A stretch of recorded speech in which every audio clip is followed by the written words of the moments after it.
صلى عليك الله يا فجرا بدا في القبلتين أقرنا جمع لنا.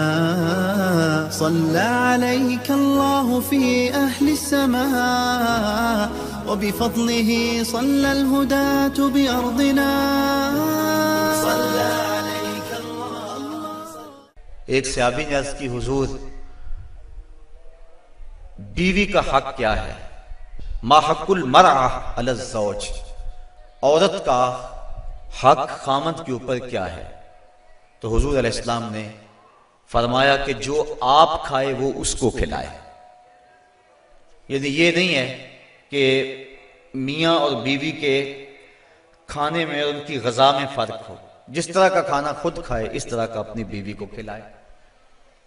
اور دوسرا فرمایا کہ جس طرح کا خود لباس پہنے اس طرح کا اپنی بیوی کو لباس پہنائے. تیسرا حق حضور علیہ السلام نے یہ بیان فرمایا کہ تو اس کے چہرے پہ نہ مارے.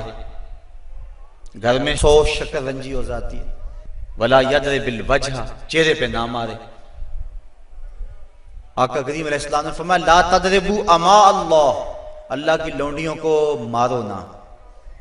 منع فرمایا گیا. بعض مرد اپنی حاکمیت جگانے کے لیے، اپنے تغلب کو ظاہر کرنے کے لیے عورت پر تشدد کرتے ہیں اور سمجھتے ہیں کہ یہ ہم نے بڑی بہادری کی ہے. یہ کوئی اچھا کام نہیں ہے وہ جو اس نے کیا ہے. شریعت نے روکا ہے، منع کیا ہے. عورت مارنے سے درست نہیں ہوگی بلکہ معاملہ اور خراب ہو جائے گا. عورت کے بارے میں حضور نے ارشاد فرمایا یہ ٹیڑھی پسلی سے پیدا کی گئی ہے، اگر اس کو بالکل سیدھا کرنا چاہو گے تو یہ ٹوٹ جائے گی، اور اگر تم جو ہے وہ کوشش نہیں کرو گے تو ٹیڑھی کی ٹیڑھی رہے گی. اس لیے اس کی اصلاح کی کوشش بھی کرو، لیکن یہ تصور کہ بالکل درست ہو جائے. عورت کی کچھ چیزیں عورت کا حسن ہے. اللہ تعالیٰ نے قرآن مجید کے اندر ارشاد فرمایا کہ وہ لوگ جو محسن اور غافل عورتوں کے اوپر تہمت لگاتے ہیں، تو محسنات الغافلات، اللہ تعالیٰ جل شانہ نے یہ عورت کا حسن شمار کیا ہے. عورت کی خوبی بیان فرمائی ہے غافل ہونا. مرد بڑا زمانے ساز ہو تو یہ اس کا حسن ہے، لیکن عورت بھولی بالی ہو، صرف امور خانہ داری کو جانتی ہو، باہر کے معاملات کو نہ جانتی ہو، یہ عورت کا حسن ہے. تو یہ لازمی نہیں ہے کہ عورت بھی مرد کی طرح تیز ہو. آج جس معاشرے میں ہم جی رہے ہیں، آج عورت کو مردوں کے مقابل کھڑا کر دیا گیا اور وہ گھر کے کام کو بوجھ سمجھتی ہے، اور ہوٹل کے اندر کتنے کتنے لوگوں کو کھانا کھلا رہی ہے. گھر میں کہتے ہیں میرے ساتھ ظلم ہو رہا ہے. ایئر ہوسٹس بھرتی ہو گئی ہے تو 400 جو ہے وہ مسافروں کو جو ہے وہ پانی پیش کر رہی ہے، اور کتنے لوگوں کی بھوکی نظروں کا شکار ہو رہی ہے. ہر کوئی اپنی خواہش کے مطابق اس سے بات کر رہا ہے، تو وہ اتنے لوگوں کی خدمت کر رہی ہے. یہ ظلم نہیں ہے. اور گھر میں 10 بچوں کا کھانا پکائے اور اپنے خامند کے باپ کا اور اس کی ماں کا کھانا پکائے اور ان کی خدمت کرے تو سارے چیخ اٹھتے ہیں یہ ظلم ہو گیا. ادھر 300 اور 400 لوگوں کی خدمت کر رہی ہے. یہ عجیب سا ماحول ہے. تو عورت کی کچھ چیزیں جو ہیں وہ اس کا حسن ہے، اور وہی اس کی زندگی کا نکھار ہے، اور وہی اس کی خوبی ہے.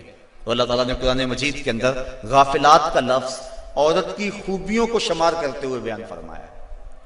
تو یہ چونکہ پسلی ٹیڑھی رہے تو پسلی کے ٹیڑھا ہونے میں بھی ایک حسن ہے. اگر سیدھی ہو جائے تو حسن زائل ہو جائے گا. اس لیے فرمایا کہ یہ ٹیڑھی پسلی سے پیدا کی گئی ہے تو یہ بالکل سیدھی بھی نہیں ہو سکتی ہے. اس کی ناقص العقل ہے، اس کے اندر کچھ کمی ہے. اور ایک موقع پہ حضور نے ارشاد فرمایا اگر اس کی کچھ عادتیں تمہیں ناپسند ہیں تو کچھ ایسی عادتیں بھی تو ہوں گی جو تمہیں پسند ہوں گی. یعنی ساری عادتیں دیکھو نا، مجموعی طور پہ دیکھنا ہے. وہ تمہاری کتنی خدمت کرتی ہے، ماں باپ کو چھوڑ کے آئی ہے، بہن بھائیوں کو چھوڑ کے آئی ہے، تم سے پہلے اٹھتی ہے، تمہارے بعد سوتی ہے.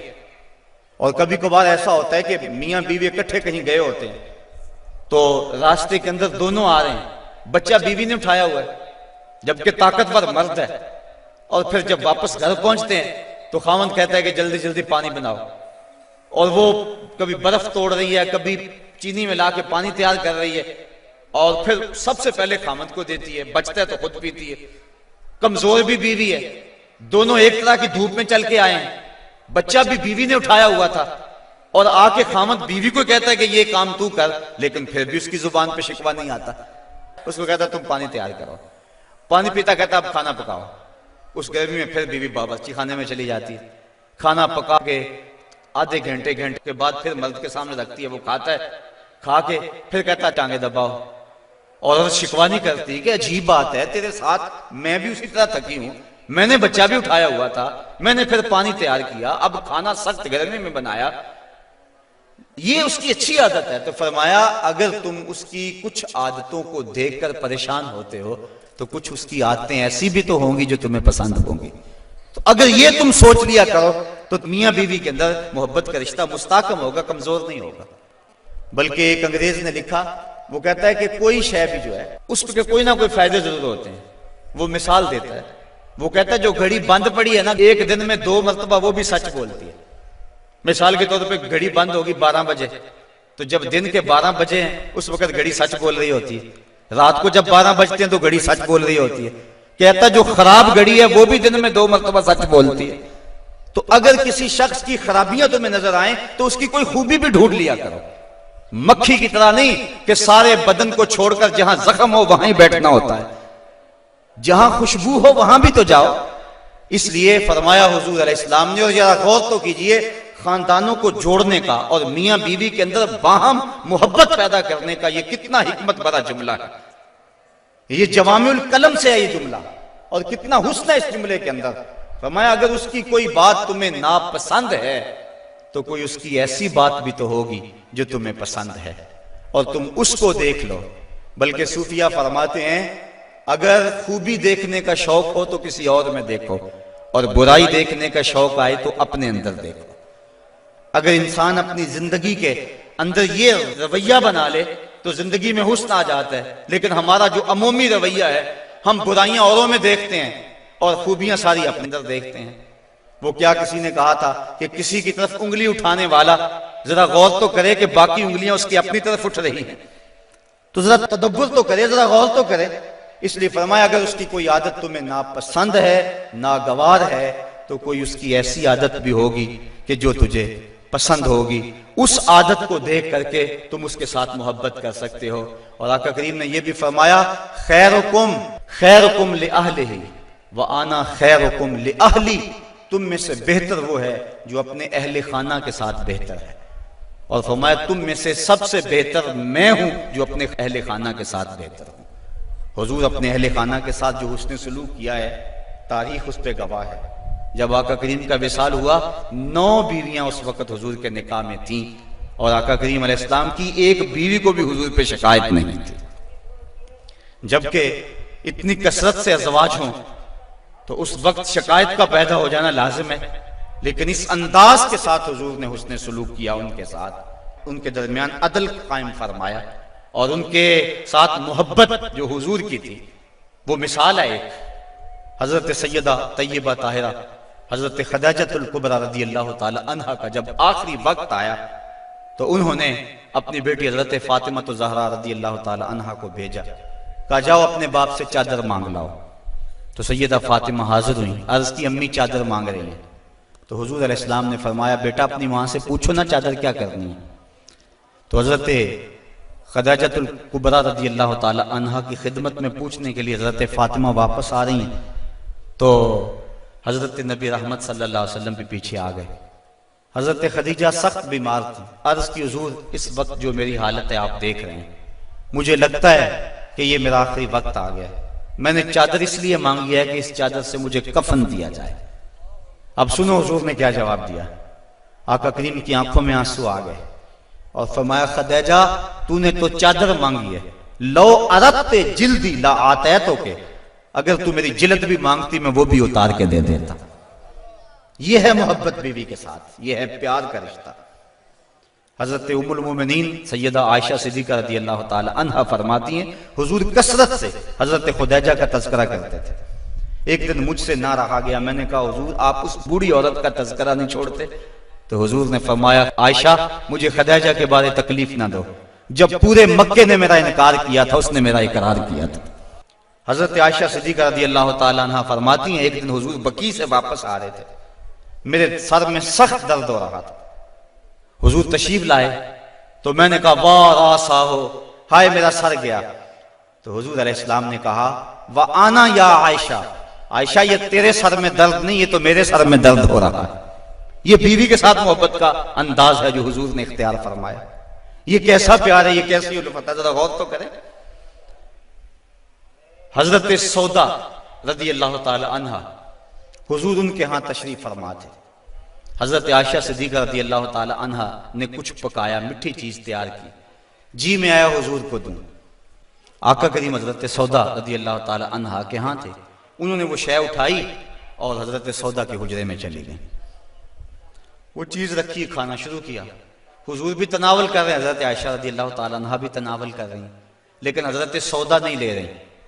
ان کے دل میں یہ بات آ گئی کہ میری باری تھی اور یہ کھانا تیار کر کے ادھر لے آئی ہیں، اس لیے وہ نہیں کھا رہی۔ تو حضرت عائشہ صدیقہ رضی اللہ تعالی عنہا نے اس حلوے یا اس کھیر سے انگلی کے ساتھ تھوڑی سی چیز لگائی، حضرت سودا کے رخسار پہ مل دی۔ اب حضرت سودا نے عرض کی حضور یہ دیکھو انہوں نے کیا کیا ہے۔ تو آقا کریم نے فرمایا نیکی کی جزا نیکی اور برائی کی جزا برائی، ایسا کرو کہ تم بھی بدلہ لے لو۔ تو حضرت سودا نے انگلی لگائی اور حضرت عائشہ صدیقہ رضی اللہ تعالیٰ عنہ کے چہرے پہ لگا دی۔ اب ان کے چہرے پہ بھی وہ حلوہ یا وہ کھیر وغیرہ لگی ہے، ان کے چہرے پہ بھی لگی ہوئی ہے۔ باہر دروازے سے دستک ہونے لگے، دروازے پر کسی نے دستک دے دی۔ اب حضور تشریف لے گئے، دیکھا تو حضرت عمر فاروق کھڑے تھے، ابھی غالباً حجاب کی آیتیں نہیں اتری تھی، تو حضور جلدی جلدی آئے، فرمایا منہ دھو لو عمر آ رہے ہیں۔ اب دونوں کے ساتھ عدل بھی فرمایا حضور نے، اور ایسی شگفتگی بھی پیدا ہو گئی۔ بعض مرد سمجھتے ہیں کہ ہم مرد ہیں اور ہمیں عورتوں کے ساتھ بالکل سیریس رہنا چاہیے، ان کے ساتھ کوئی مزاح نہیں کرنا چاہیے، جبکہ مزاح فرمانا چاہیے۔ عورتوں کے ساتھ حضور نے فرمایا ہے۔ حضرت عائشہ صدیقہ رضی اللہ تعالی عنہ اور حضور جا رہے تھے کسی سفر پہ، حضور کی عادت یہ تھی جب قافلے میں ہوتے سفر کرتے تو سب سے پیچھے ہوتے، تو قافلہ تھوڑا سا آگے چلا گیا تو حضور نے فرمایا عائشہ دوڑ نہ لگائیں۔ عرض کی ہاں ٹھیک ہے۔ حضرت عائشہ صدیقہ رضی اللہ تعالیٰ عنہ کہتی ہیں کہ میں پتلی دبلی تھی، میں اپنے پاؤں سے آگے نکل گئی۔ یہ لفظ کہے حضرت عائشہ صدیقہ نے، یہ نہیں کہا میں حضور سے آگے نکلی، بلکہ ادب کا یہ عالم ہے، کہا میں اپنے پاؤں سے آگے نکل گئی۔ خیر معاملہ ختم ہو گیا، کافی عرصہ بیت گیا۔